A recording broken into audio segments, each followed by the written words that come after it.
live a life of freedom and adventure? Are you wanting more than the daily grind? Me too.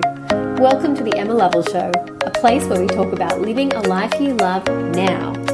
I'm your host, Emma Lovell, and my number one value is freedom. I've spent the last 14 years running a business and traveling the world, and now I take my husband and toddler along for the adventure too. It's possible, and I know you can create a life doing what you truly love as well.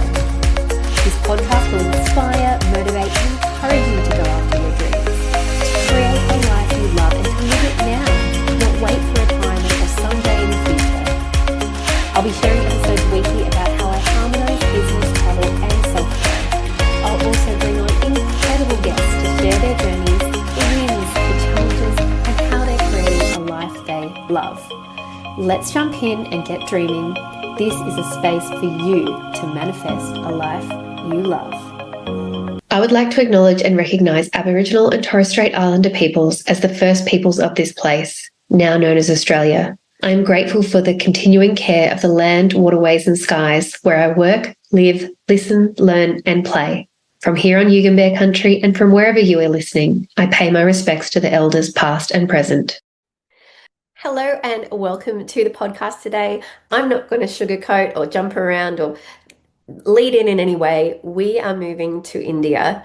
I did announce this on the podcast a little while ago, but for, say, the 50 people who listen every week, thank you, love you, thank you for being here. You knew, and I've actually mentioned it on another podcast as well about how we're living our pleasure life in action and talking about the planning, but I didn't do the full story. So it's been probably over a month since I announced that, and it was wonderful. But today I've truly put it out there. I've put it on social media, all the channels. I've put, we had already told one of the things that I didn't want to, the reason I didn't share it yet was because we hadn't told the family. But there's also some logistics and things to sort out. But we are moving to India. We have adjusted our timeline, so it will be 3 months. A few other things that have happened in the meantime. I got booked in for a few gigs, one in mid-October, one late October, and one on the 6th of November, which is fantastic. So it kind of worked out. It was like, okay, the universe is telling us meant to be here a little longer, gives us a little bit more time to sort it out. And to be honest, for my husband, probably for my son too, 3 months is still a really long time. The longest family trip we have done to date is 5.5 weeks. I have traveled I lived overseas for a year and I traveled for 6 months, 4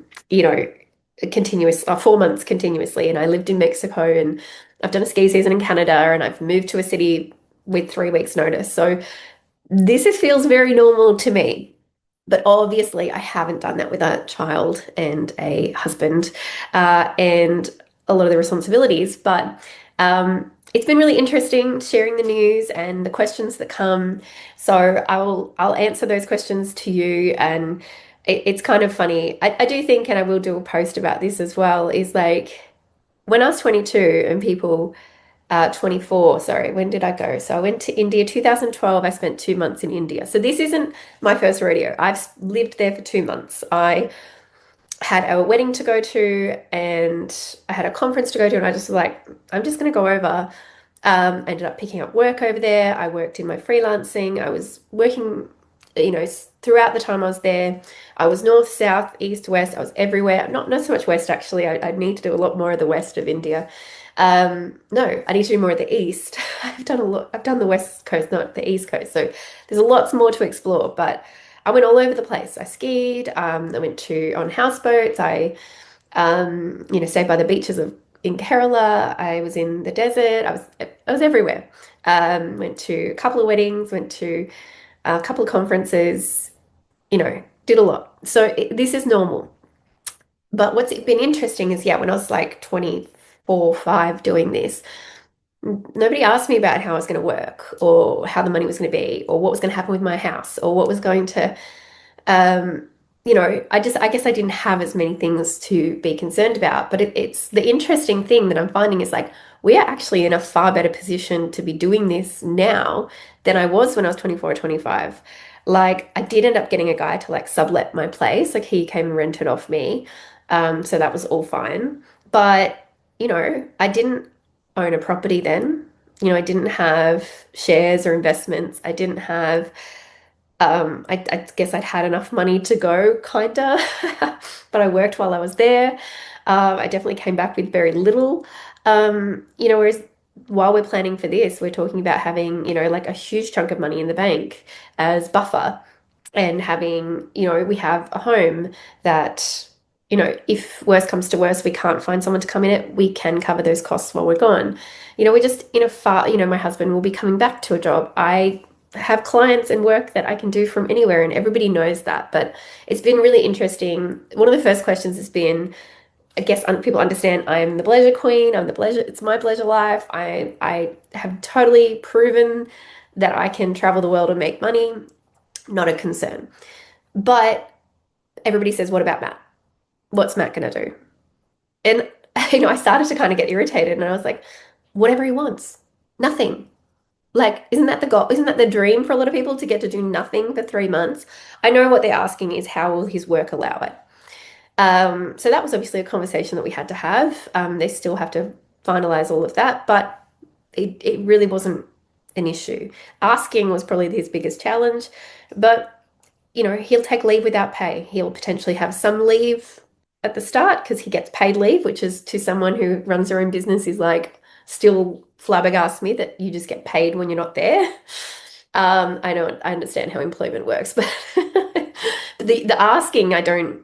That's very challenging and for me to understand. It's like you have to ask, and like we just have to go. We just go. Um, he also has a job that he does on the side, which is sailing, but it's a casual job. So he drives sailboats. So he just tells them he's not available. Obviously 3 months is not quite, we were thinking originally 6 months and then we were thinking 4 months. So 3 months is definitely manageable. In terms of my son's school, that's your second question. What about Finn's school? Well, he's 5. He's in his first year of school. He's doing very well. He's actually getting an A+ award at the assembly on Friday, which makes my heart melt.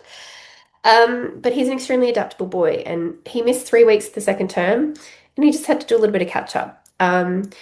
I'm very open to doing work with him, but by all accounts, the teachers I've spoken to, people in education I've spoken to, have been like, at his age, he's going to get more out of life stuff than he will from school. He can catch up. He will adapt. Um, he's very social. He's got great social skills. Also, we're going to be meeting people and socializing and doing things over there. Um, the worst comes to worst, my friend actually runs a school in Delhi, a wonderful Nerul Bal Samiti, which I support, and we've visited a number of times, and we would love to take more guests there. And sort of, I hope to do some work with her while I'm there on encouraging that program of how people could support and visit and see the school in action. It was started by her grandfather. So Finn can go to the school.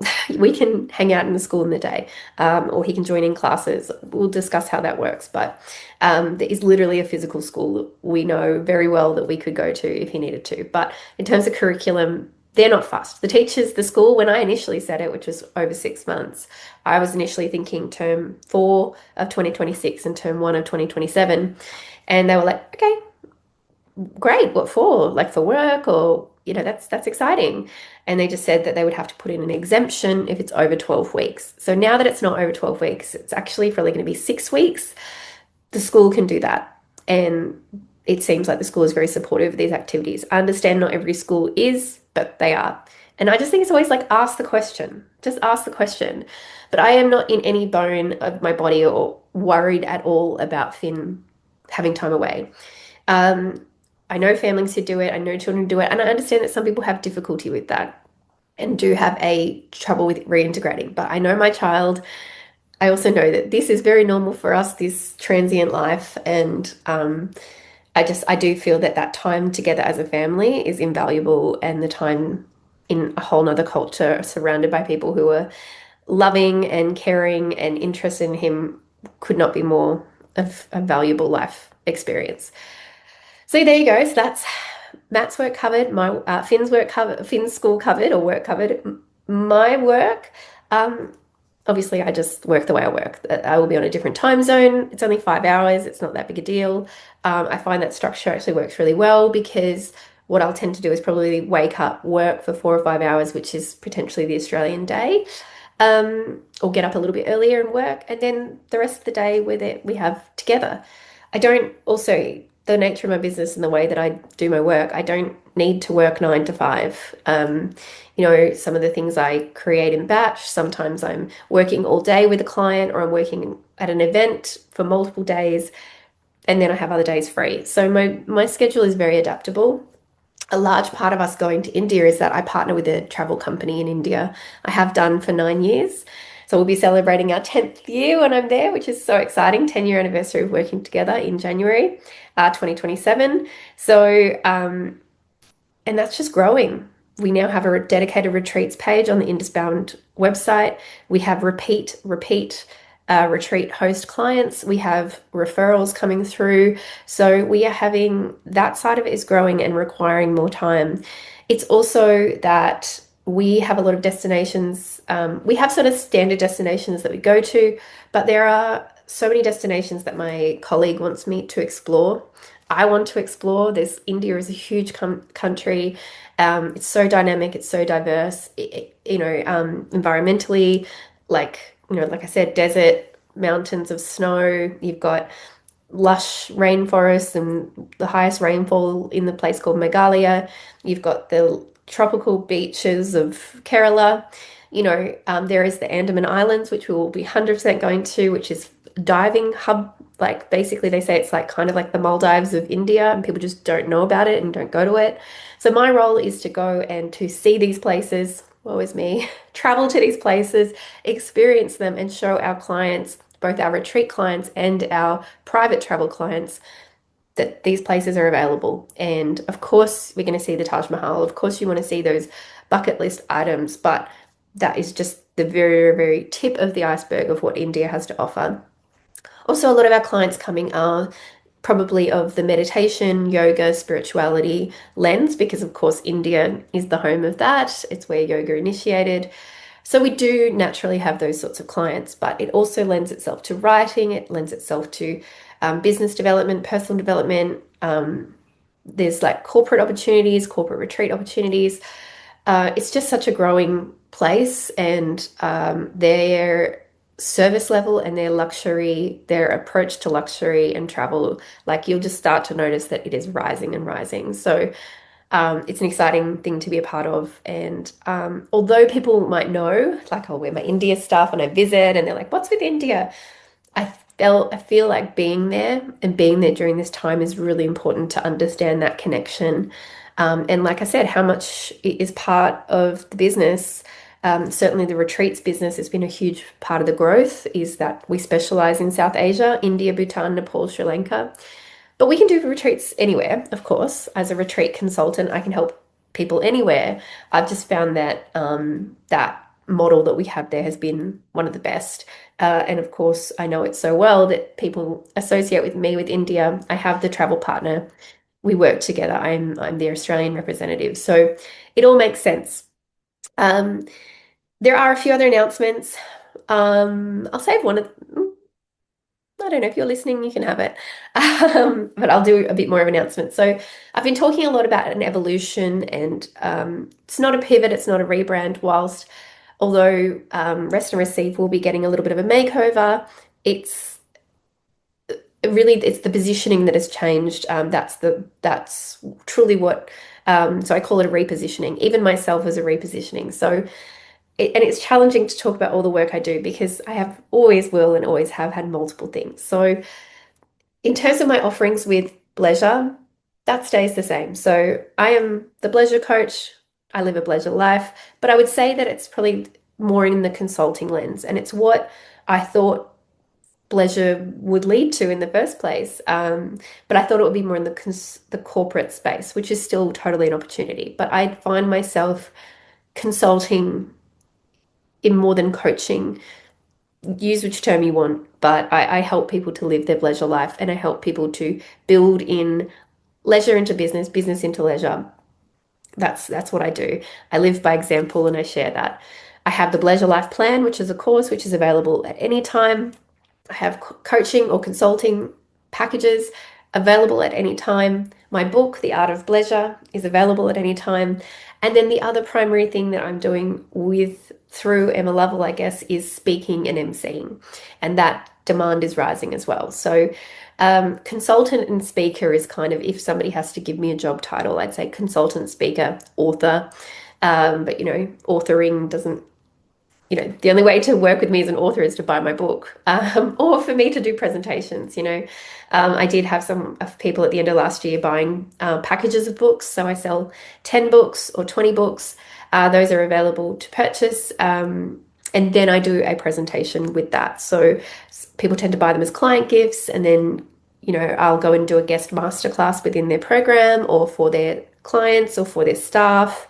I'm talking to a client at the moment about doing a sort of facilitation for a staff day about how they could embrace their pleasure life more.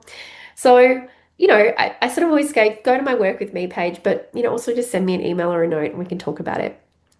So Rest to Receive is my retreat business. And what started out as me hosting retreats, I guess, was kind of a large part of Rest to Receive, and it didn't live under Emma Lovell anymore. But I was doing the consulting. That's how it got really born, was like I was helping people to create their own retreats. And that part of the business has just taken over. I will not be putting on any more retreats at this stage. I have nothing booked in. Um, the I'm finding the nature of the way, and I took away the retreat training days, which were group days. So I'm just finding that people want the flexibility of working with me, when they want to, how they want to. So through Rest and Receive, I have a retreat consulting package, which is where they get to work with me for 3 months. I have one-off calls if people just need some guidance or advice. I have the India travel specialist, so that's, or South Asia specialist, where, we plan their retreat together, and then they actually go and deliver it in the countries where we partner. We also have done for you. But yeah, I just find that I'm really finding that knowledge and experience and that way of working is just what's coming up. And as much as I needed to host and I loved to host and I wanted to host, it's got me to where I am today. And ultimately, there is a book coming on how to host profitable retreats. But all of that knowledge has gone into a course. And now that focus, like I can just help so many more people when I'm consulting retreat hosts all over the world, more than I can, help if I'm having 2 or 3 retreats a year. I probably will do one early 2027 when I'm back. I really like that start of the Lunar New Year, so around February, but I'm just not making any promises. I'm not committing to anything. I always like to create and generate from a place of response and from inspiration, and there's nothing coming at the moment. I even had a retreat planned actually for, I had the Pleasure Life, the Pleasure Weekend, the Ultimate Pleasure Weekend. I created that from joy, from creativity. But you know what happens sometimes? The universe says no, and that hotel that I had, which is one of my top things, is, and my mistakes that I would say, don't make this mistake. Don't pin your entire retreat or build your entire retreat around a venue, because that venue can decide to do renovations at the exact time you're having your retreat, and they can just cancel your booking and not have it open again. And whilst I have moved retreats before, I found other venues. I'm just taking it as a sign from the universe, that I'm like, not right now. Potentially we'll go back to that. I might go back to that venue at some point. Potentially it's just not meant to be. But I have to listen and I have to trust where the direction is going. Something that is really cool that I will be opening up and will share more about is my VIP days for Rest to Receive, which are all about how to build, create a retreat.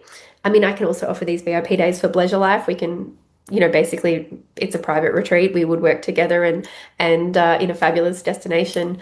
We can work on your Pleasure Life, but I'm going to offer those in India. So if you want to come to India, if you want to come meet me in Delhi or Mumbai or Jaipur or Udaipur or the Andaman Islands, and come and spend a day with me, and then have your own travels, we can totally plan all of that. But you would have the one day with me, working on what you want to work on, your retreat or your Pleasure Life, or both, because running retreats is very pleasure.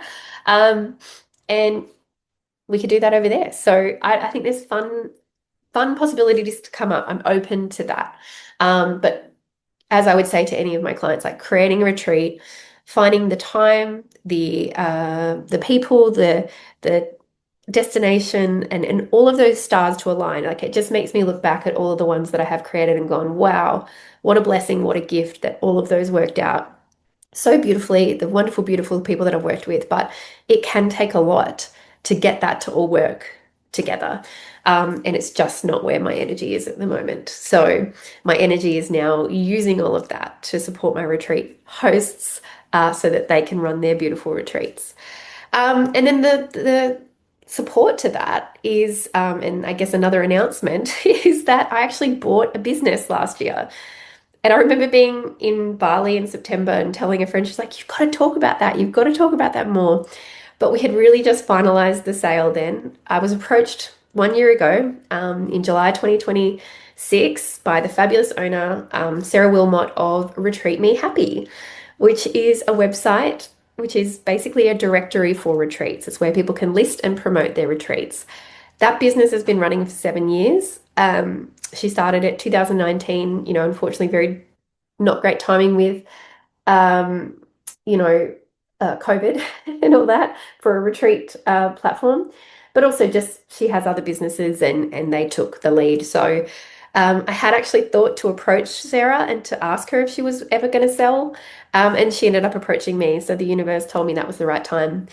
So it has been in my, I guess, under my stewardship for a year, but we just have not had the time, the focus, the something to give to it. And I just see this as a really wonderful tool for retreat hosts, but also for customers because people are always asking me, where are retreats? When are they on? Do you know of any? Someone asked me the other day, do you know of any in Queensland? And of course, I know of the retreats that my clients are hosting, but there's so many.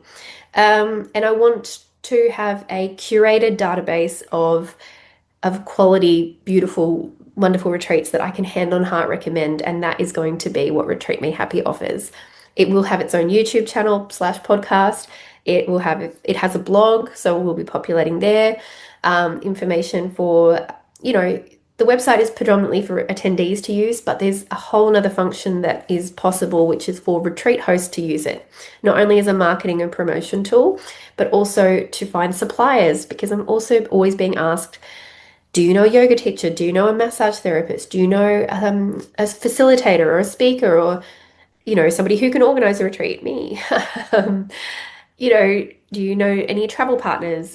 We can have all of those on the site and venues. We get asked about venues. So we're going to have not only a place where retreats are listed, we also have a place where venues are listed, and we have a place where suppliers can list as well. So I'm putting a date on this. I've said 14th of August. It is currently the 29th of July. So I have, there's like 3 more days, 2 days, 16 days to turn this around. The website exists. It all is there. It's just that it's still currently under the kind of branding and of the founder. So literally you'll find my photo there in my bio, and that's about all we've changed. So there's a little bit of a makeover to go, a little bit of alignment into this new direction. And that's the evolution that I've been talking about is, stepping into, I guess, business ownership in a different way, growing the empire, growing the ecosystem. And all of this is in support of the pleasure life. All of these activities, all of these things support my pleasure life, but they also show that it is possible and I'm living it and I'm going to share it.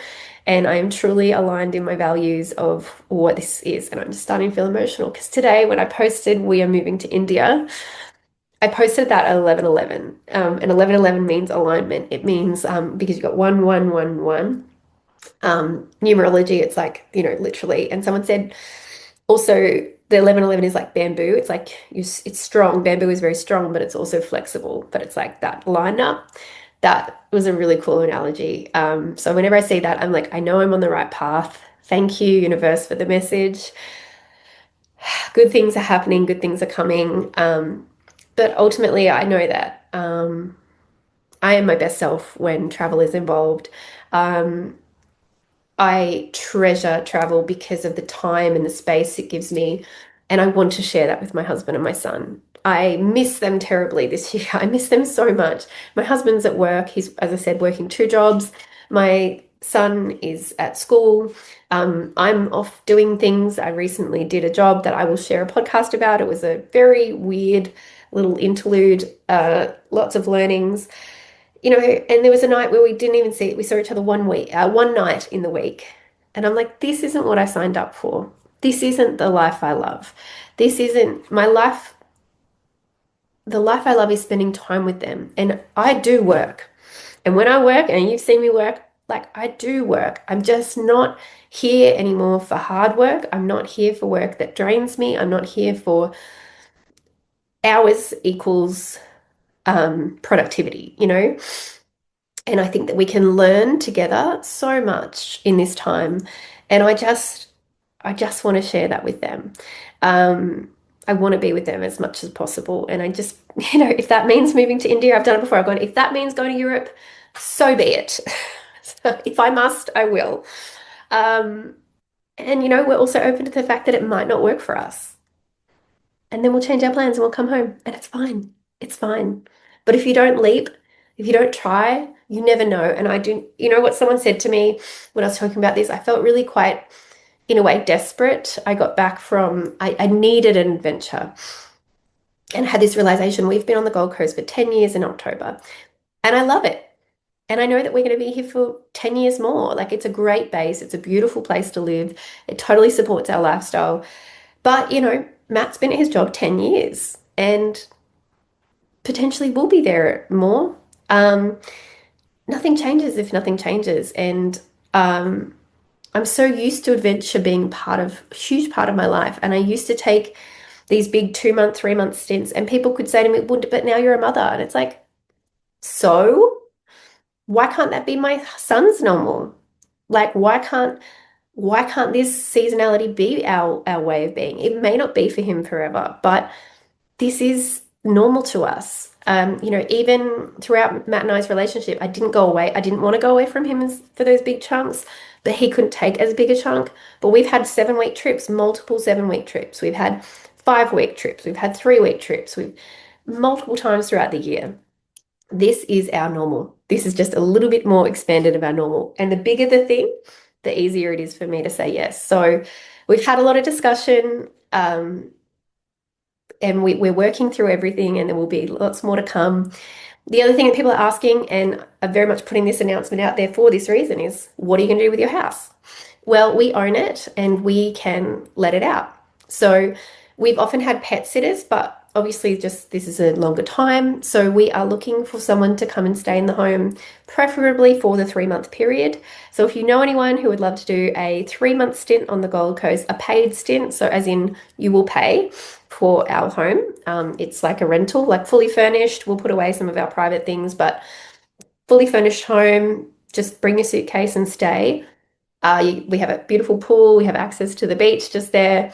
That is open. We don't Airbnb. That's just in our block. They don't do the short-term rentals, but we can let it out and rent it out. That's fine.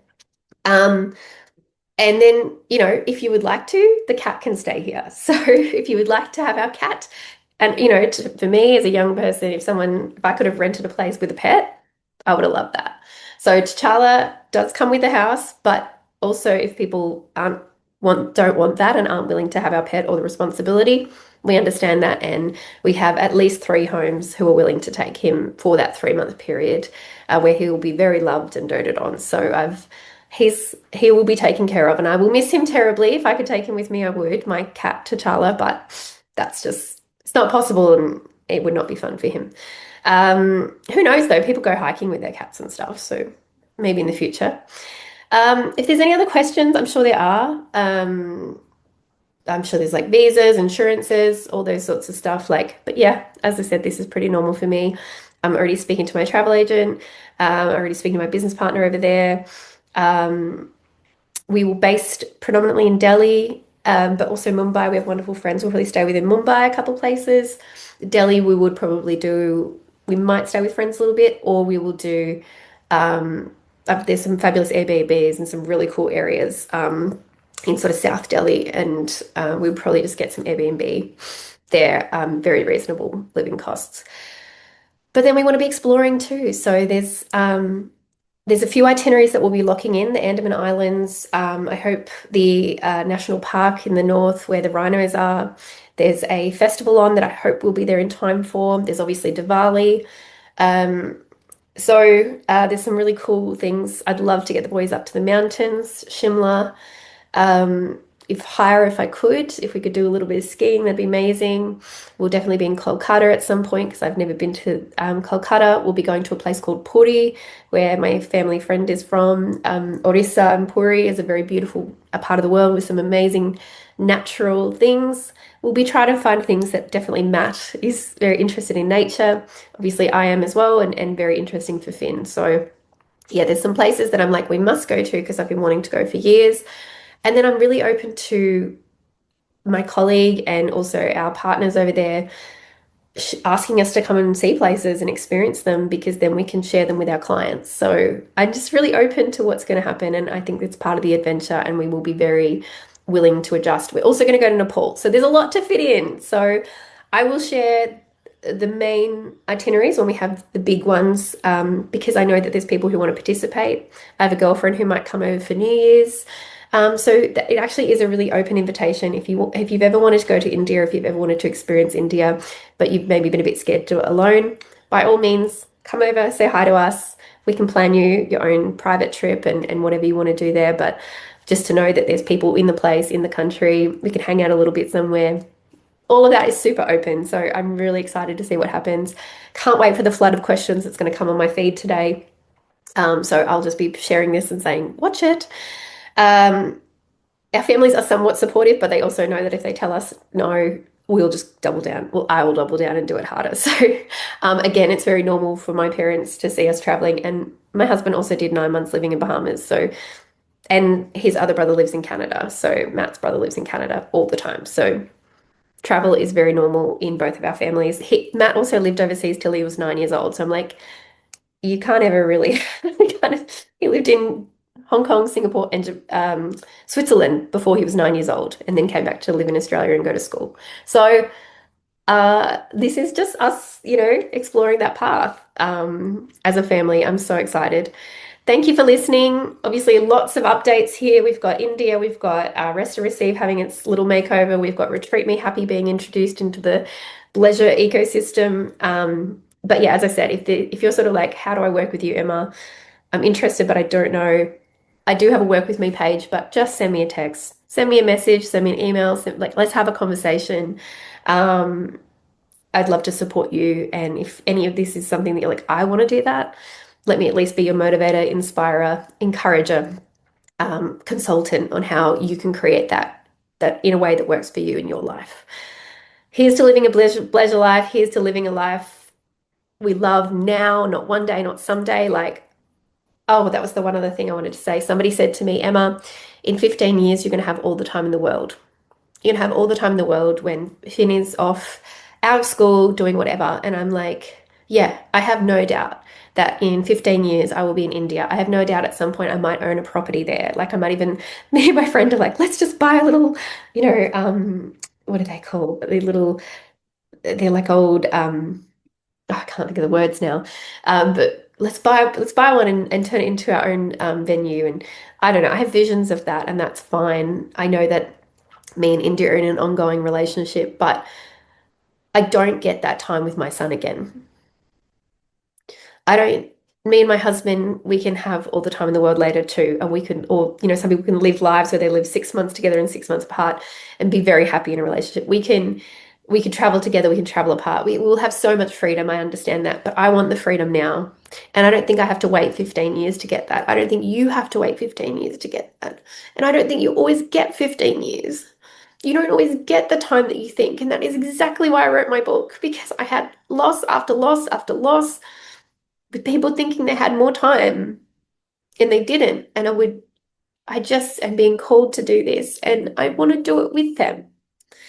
I can gallivant in India anytime and I have. I want to share this with them and I want to do it now. I don't want to wait 15 years. Don't wait 15 years to make your dream come true. Don't wait 15 years to start the business, to go and find that person, to tell someone you love them. Make the time now, because it's all we have. And I believe it so strongly in my bones and in my body that I have to live it. Stop waiting for one day or someday and live a life you love now. That is the pleasure life. That is my message. That is my mission. And I will go and stand on a hill and on my soapbox about it every day, any day. And I have to go right now because I'm going to lunch with a beautiful woman. It's her 50th. And she's come up to the Gold Coast to celebrate, and we're going to have a brilliant lunch, and we're going to eat nasi goreng, and we're going to eat a treat, and I'm going to have a Nutella milkshake, and then we're going to go to Soak Bathhouse, and we're going to soak in the magnesium pools, and we're going to talk about our lives and our visions and this beautiful horoscope astrology that's going on, and we're just going to have the best day, and I am living it right now. I am absolutely aligned in my values, and I will help you and support you to channel that too. So all my love. Thank you so much for being here. I have so much gratitude that if you've listened, like I said, there's about 50 of you, but if you think this could help somebody else and you want to inspire someone and they're thinking about doing something big, please send them this episode. Please send them my way. I would love to share it with them, and make sure to be following along at the journey. emmalovell.au on Instagram. I will share on LinkedIn, but definitely Instagram and TikTok. TikTok, I think I'm emmalovell.au as well. Where I will share, I'm emmalovell.au on TikTok. I'll share more in real time about what's going on. So Instagram and TikTok, LinkedIn will get the summaries and the updates. So, and here I'll be sharing on the podcast once a week too. Okay, I'm done now. Lots of love. Thank you. Bye. Thank you for listening, lovely one. I hope this has inspired you to dream big and start creating a life you love today. If you love what you're hearing, don't forget to follow and rate on Spotify, and rate, review, and subscribe on iTunes. It helps other awesome people to find this podcast and get motivated and inspired as well. Want to stay connected? Come and join the Live a Life You Love group on Facebook, or connect with me on Instagram, emmalovell.au. The same as my website, but all the details are in the show notes, lovely. I'll see you next episode for more inspiration, motivation, and freedom.